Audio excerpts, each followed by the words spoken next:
পিছনে যে ছবিটা তোমরা দেখতে পাচ্ছ এটা একটা মুভির পোস্টার, হেডস অফ স্টেট।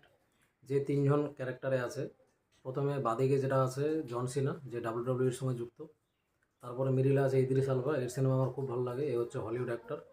ডান দিকে আছে প্রিয়ঙ্কা চোপড়া, যে হচ্ছে ইন্ডিয়ান অ্যাক্ট্রেস। তো একজন ভারতীয় অভিনেত্রীকে এতটা সময় ধরে স্ক্রিন টাইম দেওয়া যেতে পারে, এটা এই মুভিটা না দেখলে তোমরা বুঝতে পারবে না। প্রিয়ঙ্কা চোপড়া এদের দুজনকে কন্ট্রোল করবে। ঘটনাটাও সত্যি খুব ভালো, আর সিনেমাটাতে কমেডিও আছে, অ্যাকশনও আছে। যারা যারা হলিউডের সিনেমা পছন্দ করো তাদের জন্য এটা আমি রিকমেন্ড করব।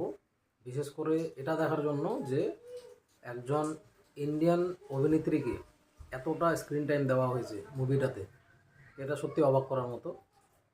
আর ওভারঅল সিনেমাটা তোমাদের ভালোই লাগবে। যদি আমি রেটিং দিই তাহলে 10-এ 8.8 বা 9ও দেওয়া যেতে পারে। তো অবশ্যই মুভিটা তোমরা দেখবে।